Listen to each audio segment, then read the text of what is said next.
Magandang araw mga kaparokya. Today is August 27, araw ng Sabado, at inyo na namang masasaksiyan ng panibagong yugto ng ating online views update ng tatlong naglalakyang noontime show dito sa ating bansa. Ang Eat Bulaga ng Tape Incorporated or ng GMA, ang Eat Showtime ng Madlang People or ng ABS-CBN, at ang EAT ng Legit Dabarkads or ng TV5. At bago natin simulan ay pakasubscribe ang aking YouTube channel. Pakiclick na rin ang bell notification icon para lagi kayong updated sa mga bagong video na ilalabas ko. Again, congratulations sa ating pambansang kuponan na Gilas Pilipinas. Sa talo man ay ipinakita nila ang magandang laban sa may team ni Carl Anthony Towns na Dominican Republic. So bawi na lang next time. So tara, ating simulan ang ating online views update. Para sa Eat Bulaga is under sa Tape Incorporated na may 172 followers. Sa Eat Showtime na may 16 million followers, at ang TVJ Facebook page para sa EAT na may 1.5 million followers. So tara, tingnan natin ang kanilang live viewers. Yan. Sa kasalukuyan ay mayroong segment ang Eat Bulaga na ang pinaka. Sa Eat Showtime naman ay ang Ram Panalo, at sa EAT ay ang segment na Sugod Bahay mga kapatid. So as you can see, ang Eat Bulaga ay mayroong 893 live viewers. Ang Eat Showtime ay may 10k live viewers, at ang EAT ay may 14k live viewers as of 12:04 po yan ng tanghali. So magsikain na po tayo. Tara, atin namang alamin ang YouTube channel ng tatlong noontime show.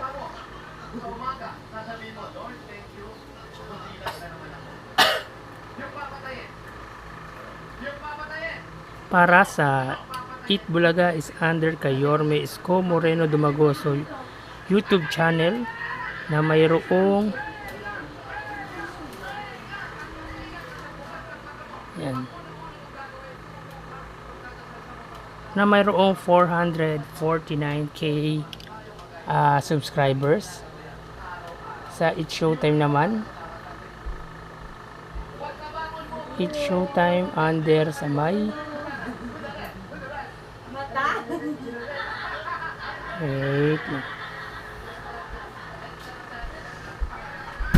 yan, ABS-CBN Entertainment na may 44.7 million subscribers, at sa EAT under TV5 Philippines. Yan. Yan, TV5 Philippines na may 1.25 million subscribers. So nakikita nyo po sa Eat Showtime ay under ABS-CBN Entertainment ay 4 hours pa nang mag-start ang kanilang live, samantalang ang EAT under TV5 Philippines ay 40 minutes pa lang ang nakakalipas. So as you can see, ang Eat Bulaga ay may 805 live viewers. Ang Eat Showtime ay may 65k live viewers, at ang EAT ay may 44k live viewers. So tignan naman natin ang isang YouTube channel ng Eat Showtime at ang EAT under sa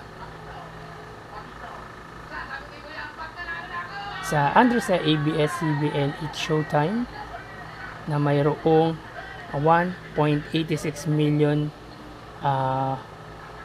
subscribers, at sa EAT under sa YouTube channel ng TVJ na may 536k subscribers. Yan. As you can see, yan ang Eat Showtime ay may 16k live viewers, samantalang ang EAT ay may 36k live viewers. So yan po ang ating online views update sa araw na ito, 12:07. At sa Lunes ay magbabalik po tayo sa ating panibagong yugto ng ating online views update ng tatlong naglalaki ang noontime show dito sa ating bansa. Magsikay na po kayo at mag-ingat. Thank you and God bless.